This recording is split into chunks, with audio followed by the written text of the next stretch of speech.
ఇక్కడ ఇక్కడ ఒక ఎక్స్పెరిమెంట్ చేస్తున్నారు నాగభూషణం అనే ఒక ఆదర్శ రైతు గుంటూరులో ఉన్న. చెప్పండి. ఇక్కడ ఒక మంచి ఎక్స్పెరిమెంట్ చేస్తున్నారు. ఆ, ఇక్కడ గోవుల్ని ఆవుల్ని అన్ని రకాలు 4-5 రకాలు ఉన్నాయి. ఆ, అవునండి. ఎద్దుల గానుగులు పెట్టి ఆయిల్ తీస్తున్నారు. పాత రోజుల్లో తీసినట్టు వెండి తీస్తున్నారు. ఉమ్, అదే సమయంలో నూనె కూడా చాలా మంచి నూనె, ఎక్కడ ఇది వేయకుండా అవునండి. కెమికల్స్ వేయకుండా చేస్తున్నారు. ఉమ్. చాలా బాగా చేస్తున్నారు. మనంత బాగా కష్టపడినప్పుడు కొంచెం మీరు ఆయిల్ కొని తీసుకురండి ఇంటికి. ఏ ఆయిల్ కావాలి నీకు? తెల్ల నువ్వుల నూనె ఉంది, నల్ల నువ్వుల నూనె ఉంది, వేరుశనగ నూనె ఉంది, కొబ్బరి నూనె ఉంది.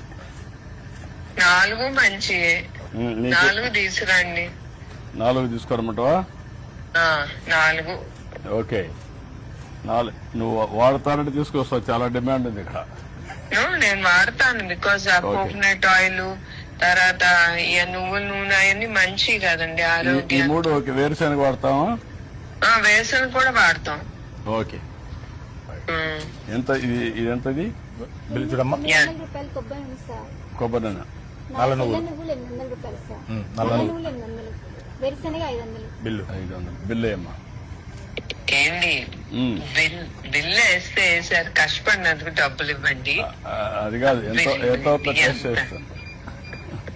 వాళ్ళకి ఎంత మిగులుతుందో అడగండి. అది ఇంపార్టెంట్. అదే చూస్తున్నాం. వాడు బిల్లు వేసారంటే అక్కడ మిగిలేది వేస్తారు. అట్లా కాదు, అమ్మిన తర్వాత వాళ్ళ కష్టానికి ప్రాఫిట్, లాభం ఎంత వస్తుందో కనుక్కోండి. అదే దాన్ని బట్టే అంతేగాని అంత 500, 600 మీరు బేరాలు ఆడినట్టు. 3,000 అండి.